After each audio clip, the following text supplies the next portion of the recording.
Good evening and welcome back once again to In the Know, brought to you by the Racing Post. And the eve of day two of glorious Goodwood after day one, provided with plenty to talk about, that's for sure. A fairly chaotic Lennox Stakes, a couple of nice winners, including the last absolutely bolting up for Side Bin Roar, a really nice winner for Eve Johnson Horton, of course, in the Vintage Stakes, and plenty much more as well.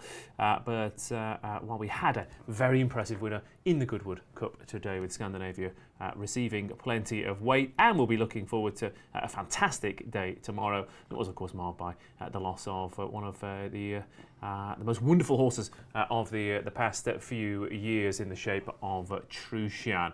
So we will be getting excited about tomorrow. I think it's certainly worth just starting the show and saying how sorry we are for the loss of Trushan to his connections and all his fans as well. The Racing Post summed it up beautifully with his stats, his career achievements: 35 runs, 16 wins, over 2 million in earnings, a Goodwood Cup, 2 Prix de Cadrans. He carried that huge weight to victory in the Northumberland Plate as well. He truly was a horse of a lifetime, and it is genuinely sad to lose him in a freak accident today at the track at Goodwood. And again, maybe it's a tough one, Keels, because I think in this sport, to absolutely love horse racing, you do have to have a little bit of cognitive dissonance. You have to switch that bit of your brain off sometimes. Yeah, you do. But I mean, it is upsetting sometimes when some of your favourite horses die on the track. It does happen, but it's horrible when it does. And Trushan was an absolutely wonderful horse, one of my favs for ages. I mean, 3 long distance cups as well to go with all those other races he won. Every time he went on the track, he tried his heart out, and he just raced so keenly and enthusiastically as well, didn't he? It was just so much to like about him. And it's a horrible, sad way to end a career, isn't it? Yeah. You know, simple as that. It really is. And like I said, Tom, with Kinross being withdrawn and obviously losing Trushan, 2 hugely popular horses, veterans of the game. They were possibly some of the biggest names on day one. Genuinely has marred the opening day at glorious Goodwood. But Trushan, yeah, what a monster he was. Yeah, I mean, it's horrible to come on. Look, we all love horse racing, and no one more than me, but it was an ugly day's racing, wasn't it? And it was a real shame because the rain came, they went all over the track. But most of all, we lost Trushan, didn't we? He just was great, wasn't he? He was great. We all talk about the jumps. These horses come back and back and back. Trushan's been doing it year after year since he was a 2-year-old, 3-year-old. And he was 9, I think, today when he lost his life. It's just a real shame. And Kinross the same. I hope we see Kinross back because he was, he obviously took a nasty whack there too. But obviously it's all about Trushan, really. Really sad day. Yeah, no, it definitely is. And like I said, it's quite hard to sort of. You want to celebrate the achievements of the winners today, whilst also bearing that in mind with Trushan. But it was a strange old day from start to finish, Tom, wasn't it? Yeah, I mean, listen, there were some really good performances on the track, weren't they? I mean, I didn't back any winners, but I think we found a few here and I was really impressed with the 2-year-old. Zavateri, yeah. I thought he was really good again because they clearly went way too fast, and he probably got there too soon, and he still fought back under a £3 penalty. I think he's the best British trained 2-year-old this year. I think that's no question about that. You've got to throw in the obviously the Aidan O'Brien ones, but I really like him. I think he's really, really good. I think he's going places, that horse. I don't think there's any reason why he can't be up for running good races in the Guineas and races like that next year. Really like him. Yeah, and again, I mean, he's bred to be much better over further as well. And the most impressive thing was how game he was, wasn't he? I mean, I thought he was going to go and win, and then Maurice Dancer came out of the pack and I thought, oh no, he's going to be Goodwooded and caught on the line again. Yeah. And then he really stuck his head out. 3 from 3, 35 grand as well, and it does show. Look, we're talking about the overall quality of the flat horses this season being slightly below par, but on the upside, maybe that means that there's more opportunity for a smaller trainer to get one. I mean, with Havana Hurricane now and Zavateri, what a summer Eve Johnson Horton's having. She's a brilliant. I mean, Keels would be her biggest fan. You know, I've taken me a few years to cotton on to Eve Johnson-Horn, but she's an incredibly good operator, isn't she? Absolutely. I mean, she bats above her weight. She, you know, every single year she does it, and full credit to her. I mean, those two-year-olds have been absolutely. I mean, two of the most joyous performances of the season was Savannah Hurricane at Ascot and Zavateri today. I just thought they were really, really great and good for the sport in a way, because she does it properly, Eve Johnson-Horton. You know what I mean? She's not going out and buying breeze up horses for millions and this, that, and other. She's gone out and picked these two horses out of the pack, and look what they've done. And I hope Havana Hurricane runs a cracker on Thursday for her as well.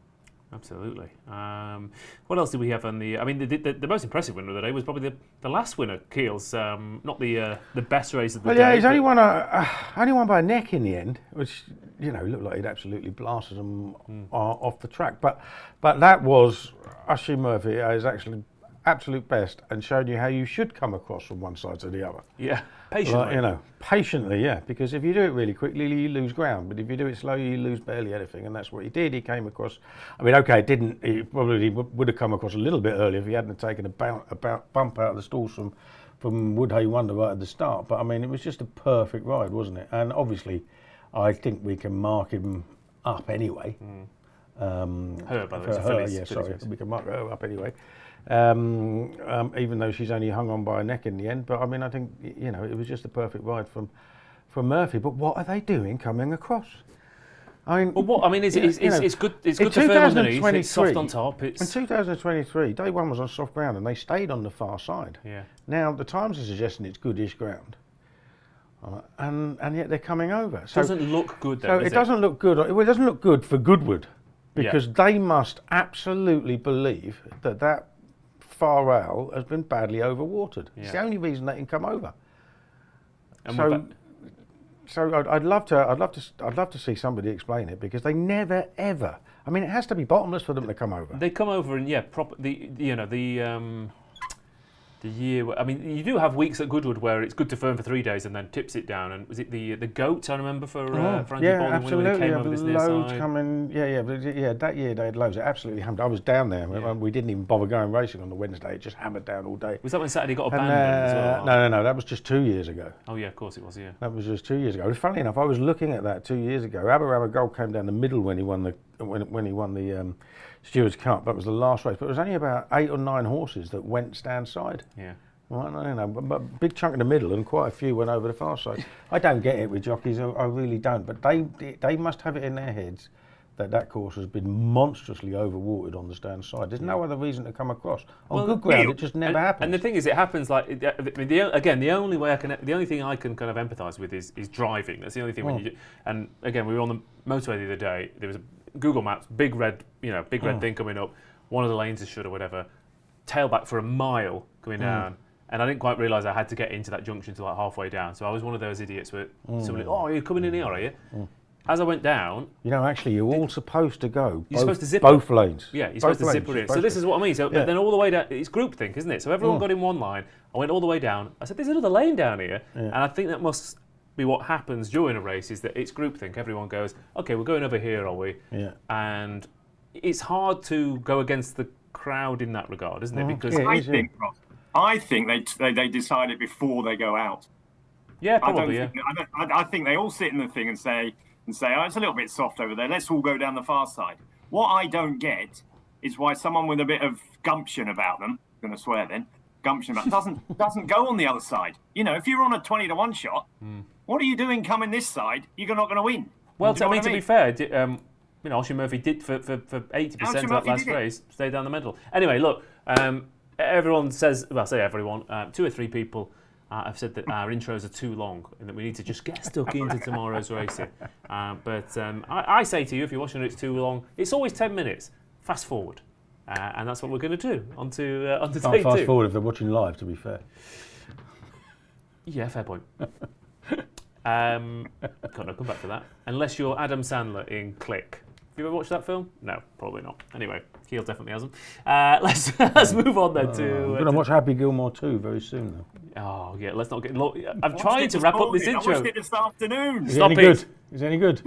Stop it, stop it. It's Happy Gilmore, isn't it? Stop it. Stop it. You're going to get me quoting Happy Gilmore quotes anyway. What are we talking about? Glorious Goodwood, Day 2 is where we should go. First race of the day is the 120. It's a 1.5 mile handicap for the 3-year-olds, just the 9 of them lining up here. And again, we were talking about where are all the horses. 0 to 105 at Goodwood tomorrow. Top weight rated 93. Bottom is 79, and there's only 9 horses here for these at this 3-year-old middle distance handicap. Sing Us a Song is 2 to 1 favourite. Sudo is 4 to 1. Omni-Man 5 to 1. Karaka is 8. Jupiter Amon 9 to 1 with Novelista. 11 to 1 Cape Breton. Madawi is the 16 to 1 outsider of the bunch. That 79 rated. Admittedly, Charlie Johnston trained. Joe Fanning ridden horse who won last time out at Doncaster, getting an easy lead, but with small fields and these kind of races, again, you look at it and you think, oh, this will be running a clip. It should be, but there's no reason why Madawi might not get an easy lead again. Yeah, absolutely. Although Sing Us a Song, if it gets out, might decide to make the running like I did at Sandown. Yeah, fair. I was all over Sing Us a Song at Royal Alaska. Backed him at 9s. Everybody else backed him as well. He ended up going up 130, but he fell out of the traps. Was 4 lengths last after 100 yards, and I basically had no chance from there. He did run the fastest individual furlong, 6 out, 5 out, 4 out and 3 out before that took his toll, and is clearly miles better than that result. I would have put him up if he was still 3s and 130 as he was when he was declared, but I ended up whipping him out of the tipping piece for tomorrow because, you know, you're not telling anybody anything new when they're 2 to 1 and likely to go off shorter, but I think he'll win. I think he's very, very, very well handicapped. He's a half brother of Sir Eric, who was placed in a long distance cup and obviously went off a very short price for the Triumph Hurdle before his fatal injury. So yeah, I think he's miles better than his mark, and it'll take a very, very good one to beat him. There are some interesting horses, but there is a lack of depth with these middle distance 3-year-old races at the moment, and for me, he just stands out. Well, I mean, a lot of them are they'll 200 grand to here, 200 grand to there, Qatar and yeah, Bahrain, I know, but I'm trying to think of the ones that are missing and have gone. Like, you know what I mean? I can't. I think it's partly, but maybe it's some of them that don't even get the chance to go. Yeah, they do. Yeah. Maybe they're going a bit ranks. cheaper before rising up through the ranks. But yeah, it's just no strength and depth anymore. Although that's true about some of the bigger handicaps anyway, because you're getting horses running off very low weights in some of these big field handicaps. We talked about the John Smith Cup, didn't we? Exactly, that you'd have never got in. So yeah. The only thing I would say about Sing Us a Song again, I don't know if it's weather related because he again is a man who does very well when it gets a bit softer. But Rafe Beckett's still bottomless. Well, yeah, true. Yeah. He's bottomless on top. Stay on the far side. That makes sense. Again, Rafe Beckett's still waiting for him to properly hit form. He's had a few winners, but we're still not operating to his usual very high standards. No, absolutely, totally agree. I do think this horse is very well handicapped, though. I'm going to have to fight with myself not to back it. Yeah, fair enough. Second favourite could be very well handicapped as well, though. Sudo dotted up last time out at Epsom, was very unlucky at Newbury. He's up to 86, but then I went back and looked at his Newcastle run, and he was 4th behind Gunship, Merchant, and Fort George. And looking at that, I still don't understand how he got a mark of 75 to begin with. So I think Roger Varian's runner is going to have a little bit of a chance. But yeah, there's not much strength in depth. Anything catch your eye, Tom? Yeah, Novelista, quite a lot actually. His form has worked out really well, hasn't he? He should have won that race on Old Newton Cup Day, when he was short-headed by Polestar. That form's worked out really well. Polestar's won again since, the 6th has won again since, the 8th's won again since. It's just good, solid form. It's Charlie Johnson in a race, and he's going to stay. Thing about Sing Us a Song, I'm going to say it again, it's the Camelot factor. He went a bit nuts in the paddock at Ascot. That would, temperamentally, I wonder if he's quite as solid as a few of these. I think that's sort of the unwritten rule. I think that's partly down to these market moves we see late on, or these drifts we see. I think the markets are so weak that people in the paddock, if they see one going a bit nuts, are very, very quick to lay them. And I think he I don't know. We'll see. The market will be a great guide to him, I think. If he drifts, I think we'll see. It'll be because he's not behaving himself.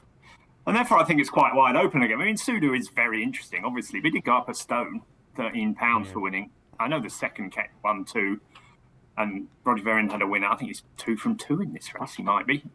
So he's interesting, but not the least is very solid for me.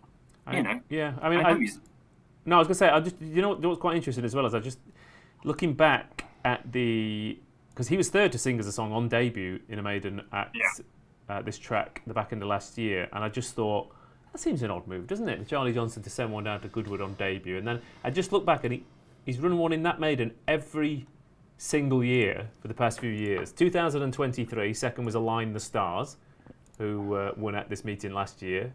A year before that was Midnight Lion, who didn't run at this meeting but won over a mile and 6 next year, the year after at Goodwood. Clearly, it's a bit of we'll send out one that we think might handle the track, or we want to find out if he handles the track, potentially for Glorious Goodwood next year. Maybe I'm reading too much into it, but that does seem a little bit interesting. Could be, but he's just an interesting horse to me. I mean, 5 years ago, we'd have been first horses we would have looked at were the Charlie Mother Johnson trained horses in this race, because they won every year, or they won a lot. Because Charlie's taken over, I think we're a little bit less. I don't know why. I think he's having a tremendous season. We're a little bit less. He's probably double the price, or not double the price, but he's a couple of points bigger than he would have been if Mark had been on the licence. I just thought he was going to run well. And Jupiter Amon, we were at Sandown that day on Eclipse Day. He might have gone a bit too hard to begin with over a mile and a quarter. The two that beat him, or the one that beat him, Yabba, was very well backed and came from a long way back. The third one at Gosden's came from last, and maybe he went a bit hard. But I'm still, he could like the step up and trip. Pedigree says I'm not sure about it, but I'm hoping they go very hard. I'm hoping Sing of the Song and Madawi and a few others go on, and then maybe Novelista might come. William Buick's obviously a very interesting booking for him too, so I'd take a chance on him, I think.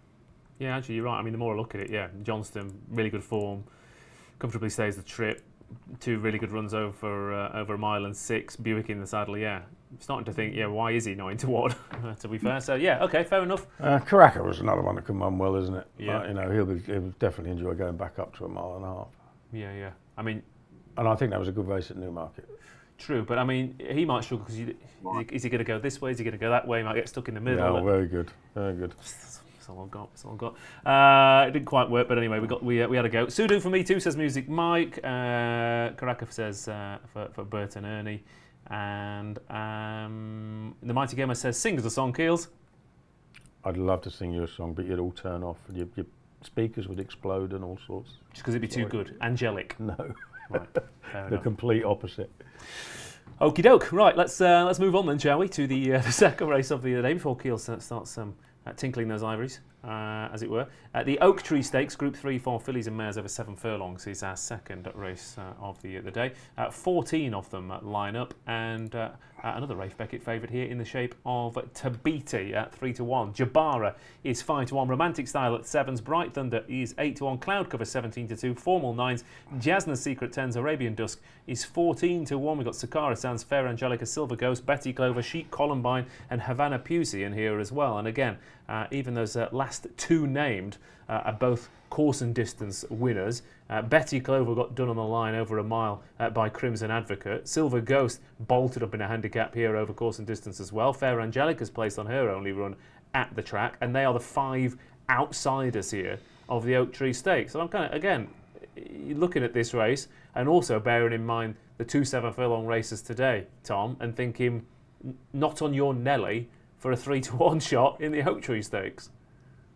No, I mean, it's interesting. I mean, I don't know what's going to happen here. I thought this was this was really hard. I thought it was really hard. I think it's going to be a pace and draw and all those sort of things race, but we don't know where they're going to go. I mean, I looked down through the stats, and I think there's 2 in the last sort of 12 years of 1 in double figures, but most of them have been single figures draws. The 2 were Magical Sunset when they all came over to the stand side a few years ago, and the other one was Bilston Brook, which was a 1,000 guineas winner. Yeah, it usually run on a Friday though. This race, Tom, which made the draw far more significant. It did. Of course, it did. But the last year was, I don't know. Last year they sort of snuck up there. I don't know what's going to happen. I thought Tabiti was ran very well in the Sandringham, but I read after the race, someone might have said she was badly drawn. Well, I don't think so. I think she was well drawn on the far side that day, the way the race turned out. But that might have been because of her. Well, yeah, possibly. That might have been because of her. Well, I was going to say, given that there was, I mean, she's essentially finished last of 3, hasn't she, in a group over there? Essentially, so that's the kind of thing I but that might have been because of her. Do you know what I mean? She was the one that set the pace on the far side. Right, I see. Yeah, she might have gone too hard herself. Do you know what I mean? And set it up for the other two. Maybe. I mean, she's a very well-bred filly. She's a group winner as a 2-year-old, so I can understand why she's close to the top of the market. But I'm not sure she should be 3-1. Now, you can make a case for loads of them. I stuck out. I thought Formal might go well if she got the lead, which I thought she might. She was impressive at Epsom and then sort of chased Quinault last time. And, very few, we saw in the thing today, only one horse could chase Quinault, and the rest were good, got thing. And I thought Cloud Cover, if she handled the return to turf, she's no turf form at all. In fact, she's run twice on turf, but she's really impressive. She's a really good all-weather horse. And I think if she did handle the track and the grass, she could go well too. But I'm ducking out of this. I put this one straight in the far too difficult category. Yeah, I kind of did, but then I looked at it and thought, Jabara was first past the post last year. She's the opposite to Cloud Cover. She's a proper turf horse. She did too much at Chelmsford to set it up for Cloud Cover, but all-weather form is nothing compared to a turf form. Roger Varian's runners today, Defiance third, Anashad fourth in the maiden from a bad draw, Protest won, Number finished fourth in that same race. She's drawn 4. Like I said, she was first past the post. Again, watching the race back, it wasn't entirely clear cut that she was definitely going to get thrown out after going past Rakaya. I was looking at it thinking, she should be favourite, surely. Yeah, probably should be. I mean, I think Tabiti is a bit short, but the way I was looking at this, like Tom said, it's really, really hard. When they're really, really hard, I like to go for something at a bigger price. Because I think a lot of these horses, when I nearly went for Silver Ghost. It did show fine change of gear when winning here, and again, it was the downhill track. She'd won at Newmarket as well, getting down, largely downhill attraction. She's obviously a very, very well balanced filly. So and I'd let her off what happened at Ascot when she finished 9th, but looking at it, Betty Clover ran in that race that Tabiti was in, and she was half the price of Tabiti, and she was only getting £1. Now, she pulled up, she finished lame, so you can forget that run, but she was half the price of Tabiti for a reason, and that's because she'd been running bloody well before then. Yeah. She'd finished 4th in the Fred Darling, perfectly respectable run, and then she just got nutted on the line by Crimson Advocate, who won the Duchess of Cambridge, Duke of Cambridge, one of those. It's called the Windsor Forest. That's what it used to be. Something like that, yeah. At Royal Ascot. And of course, that day, the pair of them went past Bright Thunder, 50 yards from the line. She's 8-1. Betty Clover was, but she was 33. She's 22. So I still think that is a silly price. And is Eve Johnson Horton in form at all? Yeah, Eve Johnson has had the occasional run well. She is just about my favourite trader, to be fair. So I get drawn to them. But I do think she's a little bit overpriced on what she's done. She's a tough little filly. Who gives her all, and she handles most services, and there's nothing wrong with a close third in a Group 2 last time, or a Group 3 last time in France. So I just thought she's a bit of a big price. Yeah, no, I agree. She's a really lovable horse, isn't she? I get it. It's a small each way bet rather than a proper have a go job. But I mean, I do think she's bigger price than she should be. Yeah, no, fair enough. If you take out the last run, she'd be what, 5-6-1, wouldn't she? Yeah, probably 8 or 10. But I mean, she's not a 20-1 shot in this field. It's not. No, she'd be the same price as Bright Thunder, maybe a bit shorter. I would have thought. Possibly. Yeah, but she is too big without a shadow of a doubt. I also, I'm not saying she's going to win, but I do think Havana Pusey's rated 96. She's the outsider on that, but we saw it today with Witness Stand. Goodwood horses win Goodwood races. She's drawn 3. She absolutely dotted up here in a handicap earlier in the year, and she's improving. So I think she might be on a half-decent race, but yeah, I still thought Jabara was comfortably the one to beat. So Jabara for me... Yeah, I agree, Jabara is the one to beat, but I think the price is just Betty Clover was the one that sucked me in. Yeah, fair enough. And Tom, you're sitting it out. I'm totally sitting it out. I want Tabiti to win, really. I like Jadmonte horses, but I'm not at 3-1, no. Okay, fair enough. Let's crack on then to the Molecomb the 2:30 at Goodwood, a Group 3 for the 2-year-olds, a very, very fast 5 furlongs here for the juveniles. Lady Iman is 6-4 favourite here, Military Code 4-1, Amique 9-2, Dickensian 7-1, Argentine Tango is 12-1 with Sands of Spain, 14's Rogue Supremacy, Rydale Frosty is the outsider here at 33-1, and the Irish Raider Lady Iman has been, well, talked up since her debut, really. She was smashed off the boards at Dundalk back in March, and she smashed them to bits on debut. She then beat True Love next time out at the current listed company, won at Naas, and then, to be fair, was probably beaten by a half-decent one last time out. She's a short price dropping back down in trip with Ryan Moore in the saddle, but Jer Lyons, again, you want some stats, Keels? He's never had a winner at Goodwood, I know that much. Yes, exactly. He's had 2 UK winners in 12 years, 29 runners since his last win. He's only had 3 places of those 29. He hasn't had a group or listed winner in the UK since 2013. He's 0 from 5 at Goodwood. He hasn't had a 2-year-old winner in the UK since 2011. And he's and she's 6-4. I know she's been well talked up, and there's nothing against Jer Lyons at all, but and she's 6-4 carrying a penalty against Colts. Yeah, like, I mean, there's enough in there for you to put you off, isn't there? Yeah. Like, I mean, her form is good, isn't it? I mean, she's beaten True Love, yep. beat Green Sense at Naas, who won the Papan, and she was well held last time, having been a bit too keen over 6 furlongs. She's the one to beat, but is her form miles better than everything else? Probably not. I quite like Military Code. I thought that was a pretty decent run last time. He's got form. Obviously, he's beaten Fitzella earlier in the season, giving her chunks of weight as well at the time. I think he gave her £11, and then running second to, a head second to Stayer last time, giving her £5. She was second to Fitzella the other day, wasn't she? That's strong form. He's only run badly once in his life when up to 6 furlongs. So I think he's got a pretty good chance. Yeah. I mean, again, he's another one. I'm looking. I think I would make him favourite personally. I'd certainly make him a lot closer to the Jolly than he is at the moment. Yeah.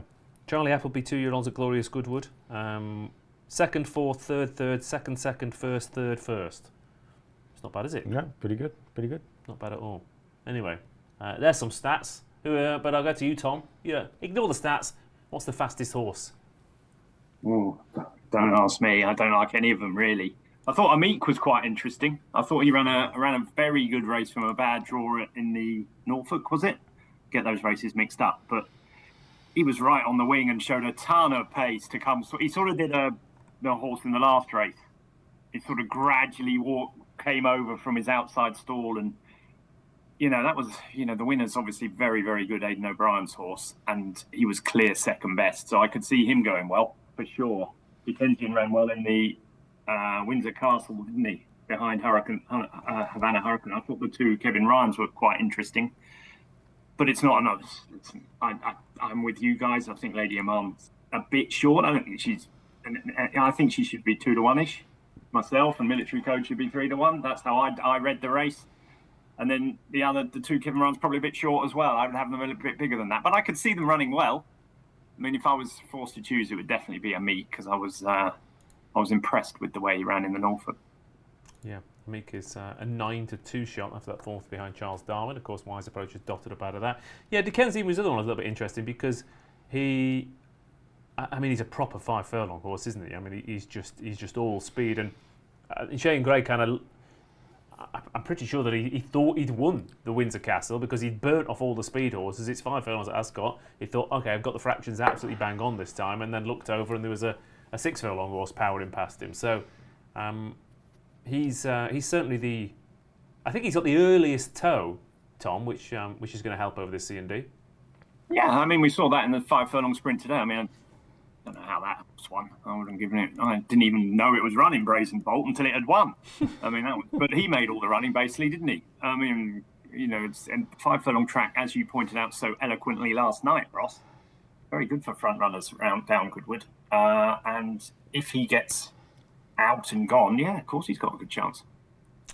Anything else we should mention in this race? Well, the only other one I was going to mention, I'm interested to see how the super sprint form works out. Sands of Spain from that super sprint into this. Obviously, the front 2 looked half decent as well, but it's a weird old race, a super sprint. Sometimes you get a good one, but I'm not sure. It is. Sometimes you get a good one, but a lot of the time it's rubbish, isn't it? So. Yeah. I wouldn't like to be the handicapper in that, thinking, well, hang on a minute, you're rated this, you're giving that much there, you've run out of that. It baffles the brain a little bit. It does.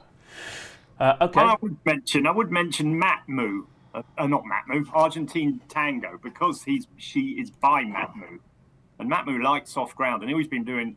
I think it's he or she's been doing all her running on fast ground, so maybe she could improve a bit. She's. But yeah, when I said I said Argentine Tango last night because she's by Matmu and I'd love to see it, and you said we can't have horses by Matmu winning group races. No, we can't. But this is a 5 furlong 2-year-old race that are dominated by rubbish pedigrees. So there we go. Yeah, fair. Can we get a quick hello from Minnie? Minnie, yeah. Hello, Minnie. Is she there? Yeah, she's just gone. You just missed her. Oh, right, okay, fair enough. A mini appearance from Minnie then. Okay, lovely stuff. So the Molecomb, Keels? The Molecomb. I was at this race. No, what was your pick? Ages ago. The race we just talked about. The military code thing. Okay, good. I moved on ages ago. Yeah, military code. Lovely stuff. In the chat, Sands of Spain, nice horse, says Lee Richardson. And that's about it. Again, not many people have many opinions in the Molecomb. Right, do we have any opinions in the Sussex Stakes then? I'm sure we've got a few. Field have gone 1-3 here. Rosalia 9-2, Henri Matisse 7-1, Docklands 22s, Carl Spackler 33s, Kirad 125-1, Serengeti at 200-1. That is a very triangular pyramid-shaped top-heavy market for sure. As Field of Gold comes back to try and continue his Group 1 winning streak. He should have been unbeaten in top-level races this year, and he's 1-3 to give the older horses a bit of a hiding. But he is up against Rosalia, an old rival Henri Matisse, reopposing as well, and again another favourite horse in the shape of Docklands. But Keels, we are potentially looking at the second coming of Kingman. He has an almost identical career profile and possibly a bit of a generational talent, this lad. Yeah, we could all wax lyrical about how great he is, but this is a betting show, isn't it? So I'm going to just move on because he'll win winning. It's all over. You want to just move? You want to, move on. Fair enough. Who wants to? You know what I mean? Can we have an alpha? Can we have an alpha? I'm a punter. We can all talk. We can all say lovely things about him, but at the end of the day, it's the most boring race on the card, isn't it? All right, for punters. Okay, so we've quite a lot of comments actually over the past few weeks on shows of people saying, I don't understand, if you think this horse is going to win, why would you not back it at 1-3 or 6-4? Well, because I don't like betting at those sort of prices. It's that simple. But why? Because if people say, it's just going to win. My old man always used to say to me, if you've got $1,000, you don't need another 400, do you? Why would you have 1,000 to win 400? I wouldn't do it. Loads of people do. So don't worry. But it's just this. I like to. It's just not enough reward for the risk. Yeah, I like to attempt to solve puzzles. Yeah. This isn't a puzzle, is it? It's just a cakewalk. No, it's an open goal. Yeah. In theory. Yeah, absolutely. Yeah. So it doesn't interest me as a betting race. I'll watch it and I'll enjoy it. But what we can add to it in the studio, I don't know. No, you're right. There's just a lot of comments of people, and look, overall, I mean, I kind of made a flippant reply to one person saying, I'm going to flip a coin. Like, I'll give you 1 to 5 heads. How much do you want on? Kind of thing. It's been heads the last 10 times. Yeah, that is, it's a silly argument, really, isn't it? Like, you know what I mean? Because if an even money shot, if you've got an even money shot that you think should be 1 to 5, you probably should be lumping on it. I don't feel comfortable doing so. I'd rather back 20 to 1 shots that I think should be 10. So it's just the way I punt. What we need Johnny Deneen in here to ask him why he thinks, because he's almost his brain's the opposite. He's straight as like, you're getting 20% for 2 minutes work or whatever, like, you know what I mean? Yeah. It's fantastic. Where are you going to get that anywhere?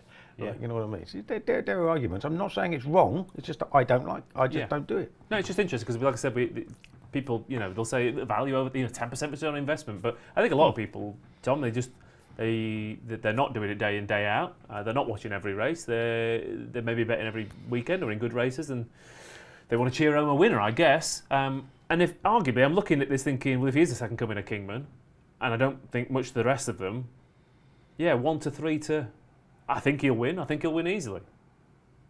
Yeah, but of course he will. But we see every day. We've seen it 3 times today. What can go wrong, didn't we? With Noble Champion and the poor old Trushan and loads of others today. Things can go wrong in races. So I don't know. I'm with Keels. I mean, I'm not a big enough punter to make it worth my while. Do you know what I mean? I don't bet in extraordinary stakes. Like I wouldn't.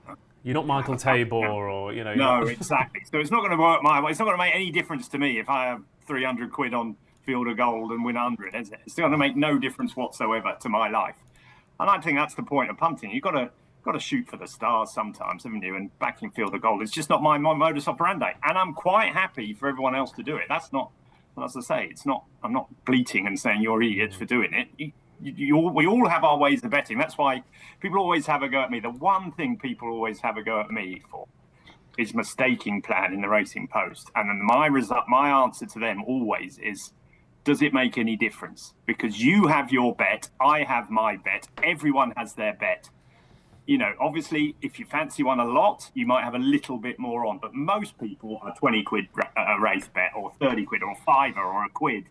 That's what they do. So that's my argument. You just have your bet and you go on with it. And so therefore, plus Tom, back in the days when bookmakers actually held your prices, I mean, there was no point in having 2 or 3 points on, because unless somebody's staking plan was pitifully small, they wouldn't get it on anyway, would they? Exactly. Because they wouldn't hold it to that much. Although I would love one day, Tom, for you the headline of Pricewise to just say, "Lump on Field of Gold." What's the point? Yeah. What's the point in looking at this race? That'd be great. 30 points. That's what they used to do back in the day. I'd never forget, old Ricks and all those boys back in the day having 20 points on something and 17 points on something, and then saying they were in profit for the season. Yeah. They'd won £3,000, 3,000 points on a horse. Yeah. You know what I mean? And that's just why I do.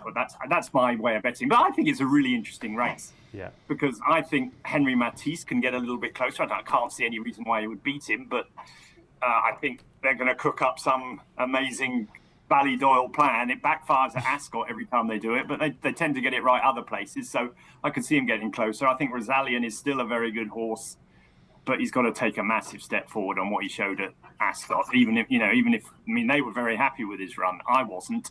I thought he should have won. I thought he was a lot better than Docklands.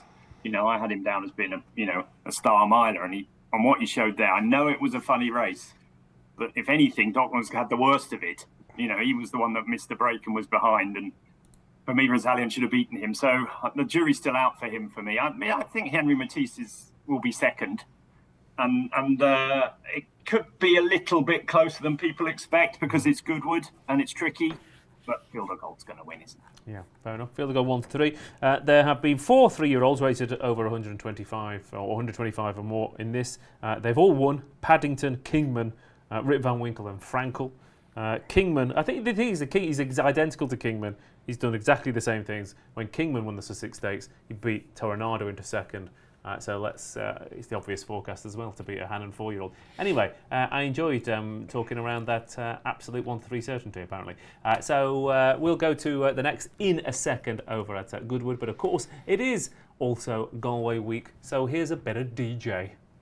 Right, Ross, let's see, can we crack the Galway plate at 6:40? And I am going down memory lane for Gordon Elliott, chasing his 5th win in the race. Would you believe he didn't win it until 2016 with Lord Scoundrel?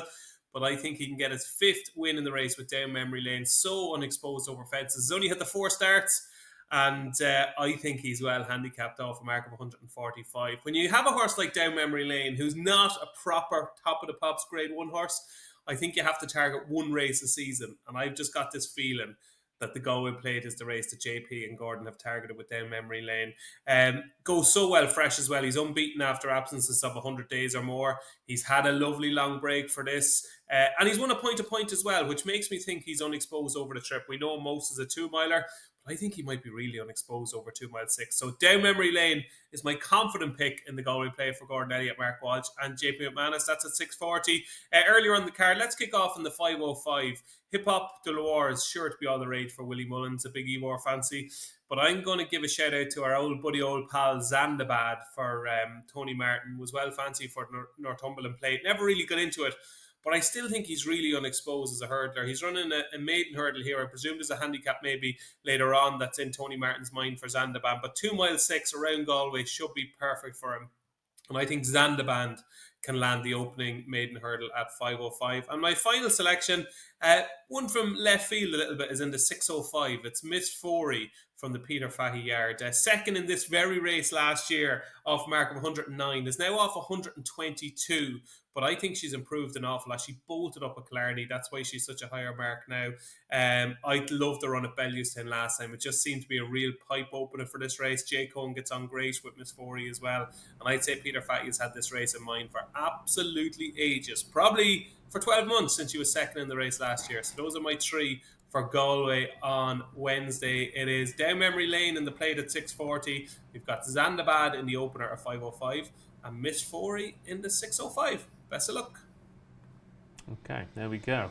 Galway Plate Day. You took one in that, Tom? You like a bit of Galway? What are you going for? Down memory lane, he's just very good fresh. He beat Nürburgring and King and Kingsfield, who won today very easily on his debut. Then was second or third to Lodesud, second to Lecky Watson. That form's worked out quite well, hasn't it? And I just thought he was the class one. And a horse that finished second at the Cheltenham Festival at 125-1 anyway, for who second to Caldwell Potter, and I just thought that he was in front of Nürburgring again as well. But you can make case for loads. I know Keel's quite fancies the Jazzy Matty, don't you? Yeah, I do like Jazzy Matty. Yeah, I think he's fascinating. He's already won over 2 mile 5, and he's a half brother at Delta Work, plus 2 others who excelled over 3 miles. So he could actually be better than he was in the Grand National for a trip. Yeah, I mean, just scrolling down. There's a blinders run, isn't it? I mean, Zanahir's in there, obviously. Adamantly Chosen, who, crikey, if I follow that horse off a cliff anymore. Oh, yeah, I've backed that a million times. Oh, for that cliff. It's actually nicely handicapped, isn't it? Oh, don't do it. Don't do it. I'm not doing it again. Don't talk me into it. But if Down Memory Lane could win by miles, couldn't he? I mean, he could be a proper Grade 1 horse against a bunch of handicappers. And he's perfect. He's perfect after a break. I think he's won every time. Although, we were talking about favourite horses earlier on. Jesse Evans, Tom. Jesse Evans is running. Jesse Evans. What a monster. Lovely stuff. Yeah. All right. Anyway, let's go back to Goodwood, shall we? The Fillies Handicap is up next at 10 furlongs the distance here for this. And 4-1 and quite well backed is Quabella. Model Yuko 6-1. Ashuriba 13-2 with Music Peace. 7-1 Whisper. Binjeda is 8-1. Wonderstar 9's 11-1. And bigger the rest here for this at 3:45 at Goodwood. Fillies Handicap. And again, probably one of the sort of the most competitive on the card. Another one that's 0-105 with a top weight of 95, and she's a 5-year-old who's got a very strange profile indeed. But of course, the market is going to go with the unexposed younger types. This is your type of race, Keels, more than Tom's to a certain extent. And you quite like one out of the Segal race that the favourite was in last time. I think we both agree, funnily enough. Whisper ran a stinker in that Segal race, but she never got a run at all. She came swinging around the outside. And there was nowhere to go, and I'd ignore that run completely. She does most of her running on turf anyway, and is better on turf. And the time before that, I mean, she's a horse that's always been ridden for cover, but she swapped to Alan King for this season, and Ross Ryan brought her down the outside at Windsor, and she saw no cover at all, and she won. And who did she go scooting past? Westridge, who won the first race by a country mile this afternoon. She only went up 5. She only went up 5 for that. 4.5 lengths further back in third was Anderleep, who won a 60 grand race at Yarmouth in the Racing League last year. So it's a really, really solid piece of form. She could have won this race last year with a clear run. Jockey went on the inside there instead of pulling her to the outside. It might have made the difference. She was certainly, she had to be snatched up about 100 yards from the line. If she's in the same form again, and I don't see any reason why not, then I still think she's a big price at 9. She was 14 on the early shows yesterday, but obviously you can see why she's been backed after what Westridge did today. But she's a very consistent horse. She's been in the first 15 times on turf, something like 34 runs. So I think she's got a right chance. Yes, there are some interesting, young 3-year-olds in the race, but this race isn't always a great race. It's a Goodwood handicap. It's not not a Royal Ascot handicap. It's not a massive target race. So I think Model Yuko could go very well again for Varian. I definitely think she wants to go up in trip. She's a really good horse. I think she's comfortably better than this mark. She's kind of on my... I think she could well be. That'd be one that worries me. But I just thought Whisper, when she was a double figure price, even now at 8 or 9 to 1, I don't think she's bad value because she's just so consistent and she's got a bit of a change of gear as well when she gets rolling. Yeah, I mean she was unlucky. Corbella was very, very unlucky as well in that race. She rattled home to finish third, so you can kind of see why she's been backed as well. I do think Molecomb is very, very. She's bred to be a stakes filly. She's a big lass, and she just kept grinding at Wolverhampton, and she was the length clear at sort of the furlong pole, and then pulled away to win by 4.5. But handicap debutantes, again in this sort of race, it's a big ask for her. There's only been one handicap debutant won this race. That was Shamard a few years ago, but she'd made a handicap debut after running a listed and group company, which is very different from coming from a Wolverhampton novice. So Molecomb, I think, is comfortably a listed / group horse, but that doesn't mean she's going to win. First time of asking in a handicap. But there's loads of others you could throw in. I see there's been a bit of money, anything to do with Akacheta being backed. Have you, Tom? I thought she was a little bit interesting. No, I'm with Keels on Whisper. You've doubled. That's why the price. That's another reason why the price is high. Just horses for courses, isn't it? I thought she should have won last year. I just was on my phone there watching the big mile race at Galway, and Dunham won. The 7-year-old Dunham won because she's shown nothing for ages, came back to Galway and has won the big mile handicap. And I just think it's such a key at these idiosyncratic tracks. I like a horse that I know is going to be able to perform there. And we're guessing with some of these 3-year-olds. Music Peace is the one that has formed there. She was second in a listed race. Now, it wasn't a very good listed race, but behind her was Never Let Go, who won the Sandringham at Royal Ascot. Now, Never Let Go was given an awful lot to do that day, and was obviously better back at a mile, but she could go well, but she blew out last time. So I just thought when she was, I get Akacheta for sure. She was second to that, she beat some good horses when she was second in that big valuable handicap at Epsom. Just what put me off was a terrible run last time. I think she beat one home. Yeah, but did you watch that race? I watched that race back earlier on. She went 11. She was 11 and a half second furlongs for every furlong at the Curragh. I was watching it thinking, this is the worst ride of all time. She went absolutely hell for leather with another horse. And I thought, well, God, no wonder she finished 11th. I'm surprised she didn't finish 12th. Maybe, but I don't like horses that do that. Why did she do that? She didn't have to do that. I mean, you're telling me, I don't know. She's not done that. She's never done that before. Now, maybe it was Sammy Heffernan, who just rode Dunham, is very good from the front, and maybe he thought, I've got to get the lead on this horse and we'll go as fast as we can but it put me off. Whatever way. She could bounce back. The Epsom form was strong, for sure. But I preferred Whisper because she's done it at Goodwood. I thought she should have won last year. And I just thought they'd go hard. She'd come, Ross Orion, I think he rides Goodwood very well. He was a bit unlucky on Red Orange and a few others than the second horse in the last race today. I think she'll run really well. Okay, just one more course horse to throw in this. Of course, the second last year is back here. Power of Destiny was sent off 9-4 favourite on handicap debut. Got beat ahead off a mark of 87, and is now here off a mark of 90, and he's 18 to 1. That doesn't seem right to me. I mean, again, we're talking about Rafe Beckett, but he's had a couple of favourites earlier on in the card. And now you've got a course horse off a very nice mark at 18 to 1. That seems a bit daft. Well, you've got this forgiveness gene, Ross. You've got this forgiveness gene that I don't have, but she has. Because he's a nice bloke, Tom. Yeah. Exactly. That's why he's got friends that I haven't.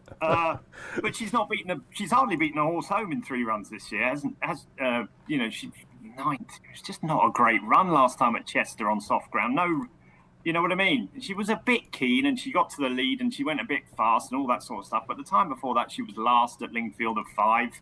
They weren't brilliant races. So I get it. And at the prices, you can always throw a few quid at these sort of horses at huge prices. And I'm sure you will. And I might too, Ross. But it's hard to tip up those horses for me. Just to get, but you are forgiving Whisper last time out. Yeah, but if you watch Whisper's race, she literally she had no. Yeah, absolutely. Yeah, she had no. 2 furlongs, so it was not a representation of her form whatsoever. I think you can throw out horses getting hampered ridiculously, clearly, but horses that just seem to run badly, I don't know. I don't like them. I don't care if they've gone too fast or they pulled too. Normally they run too fast because they're too keen, and I don't like horses that are too keen. I watched the Goodwood Cup today, for example. The only 2 horses in the race without headgear on of Sunderscript. Oh no, actually, the winner did have some cheek pieces on. But very few horses have, and Illinois was strong and whatever. And I just don't like horses that do things wrong. I just don't. It's just part of my modus operandi. I much prefer horses that run dead straight without headgear. That's what I like. Fair enough. Moving on then to the 420 at the penultimate race of Glorious Goodwood Day 2. It's a 5 furlong fillies conditions race, and we have an odds-on favourite here in the shape of Zelena at 10 to 11. Spicy Marg is 5 to 1. Lunamere is 7 to 1. Our Cody's 10s. Revival Power 11s. Lebron Power 11s. Temple of Athena 14s. Desert Jungle 20s. And a couple of others in there in the mix as well. But 5 furlongs at Goodwood. Very, very fast at 5 furlong track, of course. And I'm glad I didn't back Zelena for the Molecomb anti-post, even though I thought she had a bit of a squeak, because the one thing I wrote next to her after the Ascot run at Keels was, if this horse goes to Goodwood, it'll suit her a lot more. She was still in front of the furlong pole. The 5 furlongs at Goodwood is about 3 seconds quicker than Ascot.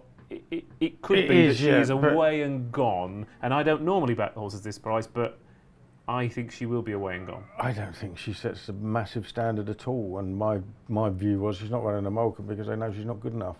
I just have this feeling that she was monstrously overrated for Nottingham. That's the best RPR she's got. She got a 92 first time up, but the second, third and fourth all ran numbers way below the numbers they were given next time out, and that tells me that first one wasn't that good anyway. And I just don't think the form's anything anyway special. It is still the best in the race, don't get me wrong, but something could come through and beat. I think Spicy Marg, for instance, will very much appreciate the drop to 5 furlongs, and I think Lunamere is very interesting for Michael O'Callaghan. Now, as the opposite to Ger Lyons, he's only run 4 horses at Goodwood since 2020, and he's won a Molecomb, he's won a Richmond, and he ran her straight into group company after she finished second in a maiden, and I thought she ran pretty well. She was very keen. He tried to restrain her at the back, and she was fourth in a race that what's her name, Lady Imam, was second in to Beautify, and she was beaten a fair way by Lady Imam, I know, but then that's why she's running here and not in a group race. And she got the blinkers on first time and dropping to 5 furlongs, and that tells me they're going to let her go rather than disappoint her. And so if the trainer thinks she's worth bringing over, he's also had a 4th in one of those group races from one of his other runners as well. I just thought it was a fair each way bet against the Jolly. Yeah, fair enough. And is currently a 7-1 shot. Yeah, I know what you mean about Zelena, but I mean, the Platinum Queen won this. She reminds me a little bit of her, just a proper speedball. Flora Bermuda won this. She could be, but I'm just not convinced the form is that strong. Yeah, okay, fair enough. What about you, Tom? Yeah, I mean, I wouldn't back her at 10 to 11 simply because the Queen Mary form, bar the winner, hasn't worked out that well, has it? I mean, Flower Drum was pretty rubbish the other day. I know Stayer won at Sandown, but she ran in the same race and ran fine. But, I don't know. I'd much prefer the Albany form, as I think we said it at the time, and I thought the 6 foot heads Mini's back. At the time, we said that the 6 furlong form was better, and I think that's been proven since, with that form working out so well and the 5 furlong form not. So I don't know. She could be, as you say, this track will suit her really well. She's very, very fast. But I think Lunamere is quite interesting simply because she's a very, very expensive breeze-up horse. That's what Michael O'Callaghan does. He buys lots of expensive breeze-up horses, and wonder if that's why it suits Goodwood, because they're fast, and we know they're fast because they cost a lot of money, and they must have run fast times for him to buy them. So maybe that's why they come to Goodwood and outperform their market expectations. So it's a bit disconcerting with the blinkers, but I thought, she clearly didn't stay the 2 races over 6 furlongs she's run at so far. She's bred to be a 5 furlong filly, being a half sister to a horse I can't remember and can't pronounce, but it's a good 5 furlong horse. But I thought she'd go well, and I thought our Cody was quite interesting as well, because Richard Hughes is having a great run with his sprinters. great to see. And I think he fancied her a bit to run really well in the super sprint the other day, and she got pulled out at the start. I don't know. I could see her running a little bit better than her price suggests. So while Zelania is the right favourite, I'm not convinced I would ever back her at 10 to 11. Okay, fair enough. And the last race on the card is a 7 furlong handicap at Goodwood. 20 runners here, and Native Warrior heads the betting at 11 to 2. Lead Man 6 to 1. Defence Minister 6 to 1. Billy Joe 17 to 2. Physique 9 to 1. Crimson Spirit 11 to 1. Cracking Gold 11 to 1. Mr. Chaplin is 12 to 1. Bigger prices than the rest. Loads of old favourites in here, and again, one of my favourite races of the week because if you're drawn low and you like Goodwood, you win this race. Or alternatively, if you're drawn 14 and you switch to the inside and they only want to come up the inside rail as if you were drawn low and like Goodwood, you also win this race. No massive surprise to see Native Warrior be back then because he ran a blinder at Goodwood last year, and there's loads of other horses who also fit that trend, but you've also got impressive winner Lead Man last time out. You've got old favourite Billy Joe in here. You've got nursery winner Mr. Chaplin from a couple of seasons from last season. Sorry. So look, 20 runners. Keels, surely you've got 1 or 2 in this. Yeah, well, I backed Native Warrior, slightly bigger price than he is now, and I think he'll probably drift back out again. There are 20 runners after all, but I'd actually backed him anti-post at a big price for the International. I thought that would be where he would go because I just liked him back at 7 furlongs at Newcastle last time. I thought he ran really well. And he ran in, well, he was supposed to run in the Golden Mile last year, and he was taken out due to fast ground. The fact that he was drawn stall 14 might have had something to do with it because he ran the following day on equally fast ground and finished second from stall 1, but over 1 mile and 1, which he didn't get, and you know. To rub salt in the wounds, the Golden Mile was fought out by 2 horses that were drawn really high for once. So he's also still in that. So I wouldn't be, massively surprised if on Wednesday morning he's declared, and they see what happens with the draw. But you're not allowed to do that, Keels. No, you're not allowed to do that. But the ground will be different, won't it? Yeah, it will be. Yeah. A bit of rain, bit of mist. Yeah, so I wouldn't surprise me at all if that happened. Which might be why James Doyle is on Defence Minister anyway. But I'm surprised he didn't choose Native Warrior because I thought he's got a right chance. I mean, obviously we've got other ones that can run well. Billy Joe wasn't so good back at Ascot the other day, but he backs up really well. Quite often, doesn't he? In fact, he was placed 2 races this race and the at 7 furlong race here and the Stewards Cup last year, and another one drawn high is Mr. Chaplin. Now he did defy stall 12 last year when he won a nursery and came in all sorts of trouble, and he was running really well but ran out of room first time up this year. So I think he's another horse that likes the course. And he interests me even though he's drawn high, but I think he was another one of the. He was drawn low in the Britannia, wasn't he? But he had no chance from where his box. So. Yeah. So, but I think Native Warrior is the right one, and you can certainly see the case for Lead Man because obviously the horse that was third to him last time won the International on Saturday. Yeah, and Sterling Knight won, and Hickory ran really well as well, so it's good form. Okay, last race on the card. Tom, anything for you? Right down the bottom. Racing Breaks Rider, 3rd in the race last year. Thought he should have won last year. He was drawn in trap 20 last year, right on the outside. Did really well to finish 3rd. I'm not really a Racing League fan, but because they price up every race now, I tend to do more races in the Racing League than I do at Glorious Goodwood.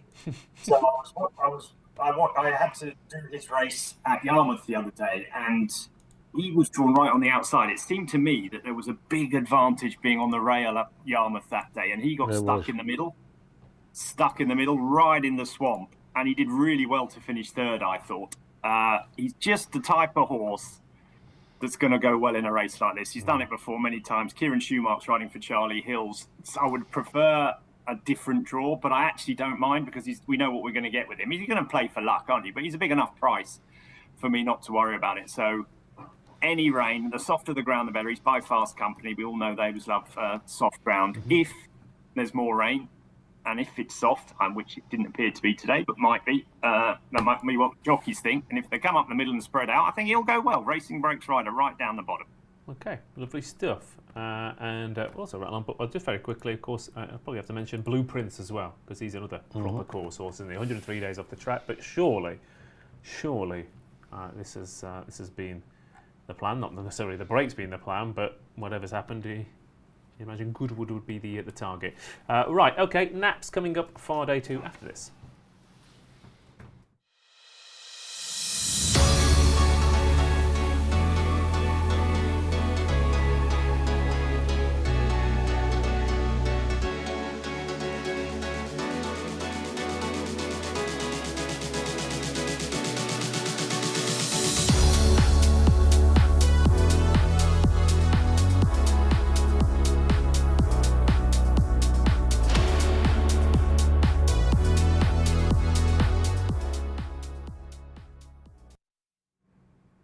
Get the Racing Post Smart View then on the app right now.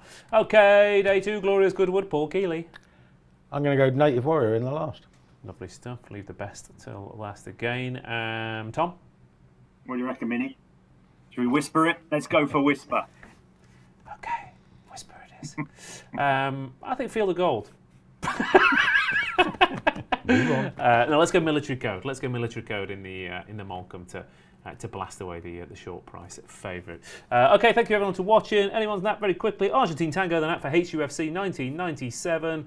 And that's it. Big shout out to everyone. Actually, one more big shout out to Love a Lummox, I think his name was, on the comments last night, Tom. Absolutely cracking. Put 3 horses up. I can't remember what they were, but they were very good bets. I was going to read this earlier, but he definitely deserves the shout. He definitely deserves a shout for also the name, but also the winners. Where is he? Love Me a Lummox, Zavateri each way, Witness Stand each way, Sweet William each way, Bish Bash Bosh. See you tomorrow. Love Me a Lummox. You've got the job. You're on.